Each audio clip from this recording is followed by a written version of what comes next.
श्मशान का सन्नाटा, आग की धधकती लपटें और वहां बसी एक ऐसी शक्ति जो मौत से भी ज्यादा खतरनाक है। डाकिनी। उसकी आंखों में जलती लालिमा, उसकी आवाज में भयानक गूंज और उसका मकसद सिर्फ एक, आत्माओं का शिकार। क्या आप उसकी दुनिया में कदम रखने की हिम्मत रखते हैं? यह कहानी है उस श्मशान की जहां मौत के बाद भी डर जिंदा है। नेहा एंटरटेन्स। नमस्ते दोस्तों, आप सुन रहे हैं नेहा एंटरटेन्स। मुझे पूरी उम्मीद है कि आपको हमारी ये कहानी जरूर पसंद आएगी और अगर आपको ये कहानी अच्छी लगे तो इस वीडियो को लाइक जरूर करें। ये कहानी शुरू होती है एक गांव से। उस गांव के किनारे बसे पुराने श्मशान का नाम लेते ही लोग कांप उठते थे। यह कोई साधारण श्मशान नहीं था। कहते हैं यहां आधी रात को एक डाकिनी प्रकट होती थी।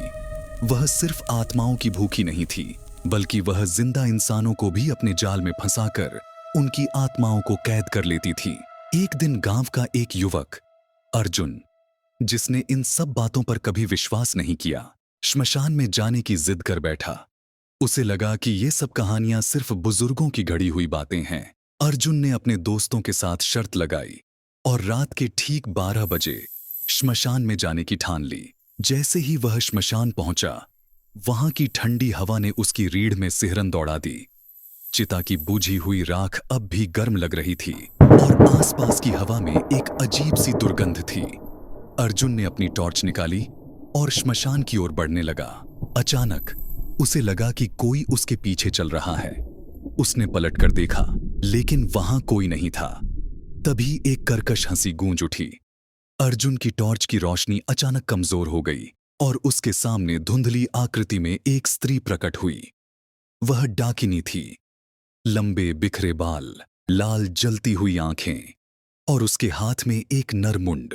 डाकिनी ने अर्जुन से कहा, तुमने मेरे श्मशान में कदम रखा है, अब तुम कभी यहां से जीवित नहीं जा पाओगे।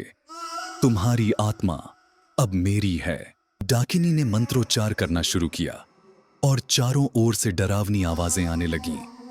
अर्जुन ने भागने की कोशिश की, लेकिन उसके पैर जैसे जमीन में धंस गए थे। अचानक उसे अपने मृत परिजनों की आवाज सुनाई देने लगी, जो उसे अपनी ओर बुला रहे थे। उसने देखा कि चिता की राख से भूतियां आकृतियां निकलने लगीं। वे उसकी ओर बढ़ रही थीं। अर्जुन का हृदय तेजी से धड़कने लगा। उसने जोर से चीखने की कोशिश की, लेकिन उसकी आवाज जैसे किसी ने छीन ली हो। तभी एक तांत्रिक, जिसे गांव वाले हमेशा रहस्यमय मानते थे, वहां प्रकट हुआ। वह जानता था कि अर्जुन ने श्मशान की मर्यादा तोड़ी है। तांत्रिक ने डाकिनी को चुनौती दी। दोनों के बीच एक भयानक तांत्रिक युद्ध शुरू हो गया।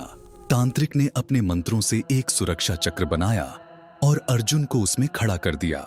डाकिनी अपनी शक्तियों से चक्र को तोड़ने की कोशिश करने लगी, लेकिन तांत्रिक का मंत्रोच्चार और तेज होता गया। अंततः डाकिनी ने गुस्से में श्मशान की राख से एक विशाल अग्नि का गोला बनाया और उसे तांत्रिक की ओर फेंक दिया। तांत्रिक ने आखिरी मंत्र पढ़ा और अपनी सारी शक्ति से डाकिनी पर वार किया। डाकिनी जोर से चिल्लाई और उसकी आकृति आग की लपटों में बदल गई। श्मशान में फिर से सन्नाटा छा गया। तांत्रिक ने अर्जुन से कहा, इस श्मशान की मर्यादा को कभी मत तोड़ना। यहां की हर आत्मा अपने लिए शांति चाहती है। डाकिनी को मैंने आज खत्म कर दिया, लेकिन उसकी छाया हमेशा यहां रहेगी। अर्जुन ने कांपते हुए तांत्रिक का धन्यवाद किया और गांव वापस लौट आया। वह रात उसके लिए एक ऐसा सबक बन गई जिसे वह कभी भूल नहीं सका। श्मशान सिर्फ एक स्थान नहीं है, यह आत्माओं का घर है। वहां जाने की हिम्मत तभी करें जब आप उसकी मर्यादा और नियमों का सम्मान कर सकें। डाकिनी की यह कहानी सिर्फ डराने के लिए नहीं, बल्कि एक चेतावनी है कि हमें अज्ञात शक्तियों का आदर करना चाहिए। ऐसी ही और interesting crime and thriller stories सुनने के लिए हमारे YouTube चैनल नेहा एंटरटेन्स को अभी सब्सक्राइब करें और साथ ही बेल आइकॉन को भी जरूर दबाएं, ताकि हमारी अगली कहानी सीधे आप तक पहले पहुंचे। सुनते रहिए और जुड़े रहिए हमारी और कहानियों के लिए। तब तक के लिए गुड बाय।